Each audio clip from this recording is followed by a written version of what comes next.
আসসালামু আলাইকুম ওয়া রাহমাতুল্লাহি ওয়া বারাকাতুহু নাহমাদুহু ওয়া নুসাল্লি আলা রাসূলিহিল কারীম আম্মা বা'দ। দূরের ও কাছের যে যেখান থেকে আমাকে দেখছেন সকলের প্রতি আন্তরিক মোবারকবাদ। আশা করি সকলেই ভালো আছেন।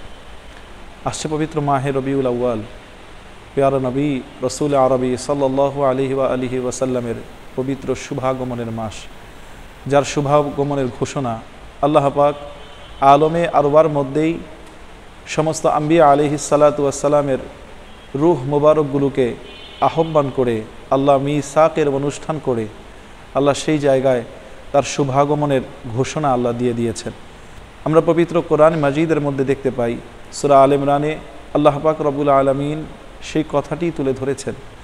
আল্লাহ বলছেন, বিসমিল্লাহির রহমানির রহিম, ওয়া ইয আখাযাল্লাহু মিসাকান নাবিয়্যিনা লামা আতাইতুকুম মিন কিতাবিন ওয়া হিকমাহ সুম্মা জাআকুম রাসূল মুসাদ্দিকাল লিমা মাআকুম লাতু'মিনুন্না বিহি ওয়া লা তানসুরুন্নাহ ক্বালা আআকরারতুম ওয়া আখাযতুম আলা যালিকুম ইসরি ক্বালু আকরারনা ক্বালা ফাশহাদু ওয়া আনা মাআকুম মিনাশ শাহিদিন।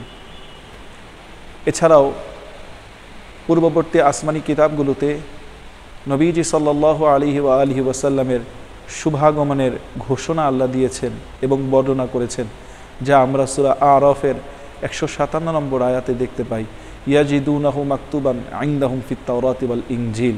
এবং সে নবীর গুণাবলীগুলো আল্লাহ সেই কিতাবগুলোর মধ্যে তুলে ধরেছিলেন, যার বর্ণনা আল্লাহ সূরা আরাফের এই 157 নম্বর আয়াতে বর্ণনা করেছেন। সুতরাং আমাদেরও উচিত আমরা নবীজি সাল্লাল্লাহু আলাইহি ওয়া আলিহি ওয়াসাল্লামের মুহাব্বতে ঈদে মিলাদুন নবী সাল্লাল্লাহু আলাইহি ওয়া আলিহি ওয়াসাল্লামকে আমরা উদযাপন করব, ধারণ করব এবং নবীজির আখলাককে আমাদের মধ্যে লালন করে আমাদের জীবনকে আমরা সুন্দরভাবে গঠন করার চেষ্টা করব। আল্লাহ আমাদের সেই তৌফিক দান করুক।